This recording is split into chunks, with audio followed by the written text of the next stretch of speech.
up the street. Oh shit. Is that a fucking Confederate flag? Is that 30 Confederate flags? I'm flooded with being called every kind of N-word you can think of. You dirty MFing nigger. I'm gonna kill you, we're gonna castrate you, we're gonna hang you from a tree, blah, blah, blah. All right. All right.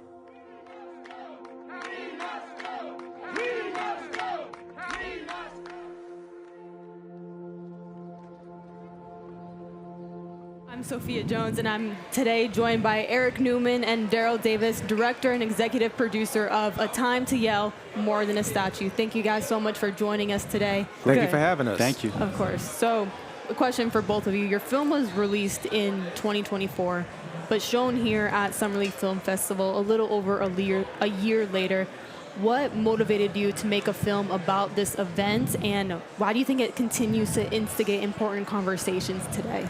I guess with the documentary, because it deals with such an important subject, and you know, part of this is the result of, or what can be considered to be, or thought of to be the ground zero of the alt-right movement that we see taking place right now within our country. So the removal of Confederate statue was a pursuit of racial justice, and so there were some issues when it came to the first administration, Trump administration, 45th president, that now we see some reoccurring now. So the conversations are still pertinent. They're still very important.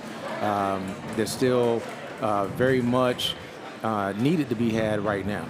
It was a story that we all saw unfolding on television. Daryl happened to have a relationship with the main subject, Dr. Wes Bellamy, who was vice mayor and one of the leaders in the community responsible for pushing the legislation through to remove the statues. And it was such an important story. It spoke to both of us.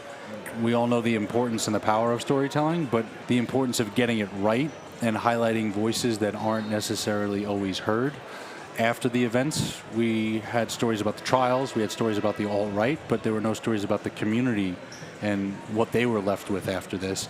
Also, how this all happened behind the scenes, I think, is a very important both history lesson and modern day civics lesson to show people that you can create change in your local government. You just have to try, and you just have to work together. So this film speaks to that as well. You mentioned Dr. Wes Bellamy and your relationship with him. What specific ways in your guys' film do you really try to honor him and his struggle? Dr. Wes Bellamy has a strong voice, so we didn't need to give him a voice in this for the story, but again, he wanted to also tell the story to educate people, not only about, again, as Eric alluded to, the importance of local elections and civics, but also the understanding of the backstory of how everything came to be in 2017 and those events and how they unfolded. Because again, a lot of people understand the flashpoints of what occurred through, you know, major news outlets. They know about the murder of Heather Heyer, but they don't understand what the process was to get to the point of removing the Confederate statues, nor do they know what was done and the trauma left with the community and how they had to rebuild and reunify themselves in such a way that they could begin the process to heal. Wes is such a dynamic character, as are some of the supporting characters in this, who are also highlighted in the film. And it really shows the sacrifice that he made. And it's not just him, it's family. It's living what we deem a normal life. It's living under a microscope, even though it's a small town. And also, you know, living, unfortunately, in danger for a while because of the threat of the other side and what he was trying to accomplish. But he's truly an inspiring figure. And that community and our world is better because of people like Dr. Wes Bellamy. As you're navigating this filmmaking process, for a subject like this, I'm sure there was a lot of pushback throughout trying to make it.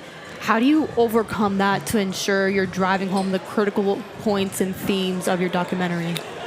Well, for us, very small filmmaking team, very isolated, and we did the majority of the filming at the 5-year mark when the community was naturally reflecting, observing, and trying to figure out who are we 5 years removed. So not a lot of pushback. I think people had some pause and were concerned because of the sensitivity of the subject matter. The subject matter, of course, is still very divisive, whether it's in Charlottesville or elsewhere, but because of how we approach this with a very lean team and not a very large production footprint, we were very fortunate coming in for that 5-year mark where nothing had to be staged and set up. We were fly on the wall. Besides doing 5 sit-down interviews, everything else was natural and organic, and we just captured where this community was, how people were honoring what had happened, sharing where they're at now, and hoping where they could go in the future. So we were very fortunate that really aligned well for us. And then you kind of touched on how that Unite the Right rally was a little bit of the beginning of the alt-right movement, unfortunately.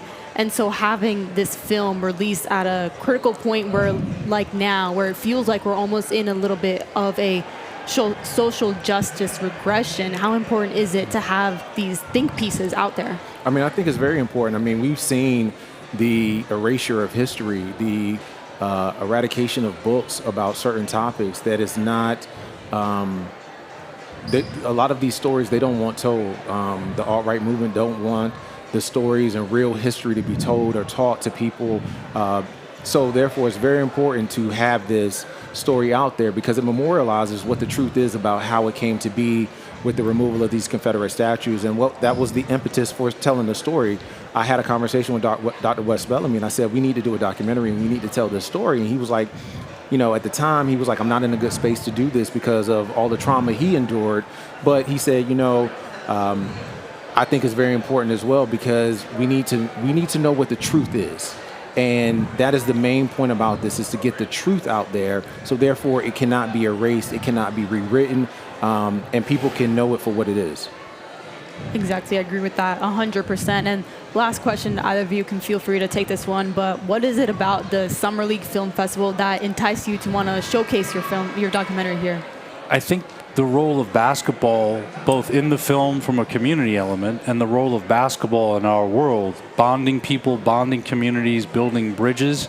And of course, we've seen a lot of NBA players who have at certain times been very outspoken about these issues, obviously dating back 5 years to the summer of 2020 when everything happened with George Floyd and then many of the unfortunate tragedies before, which are in the window of this happening in 2017.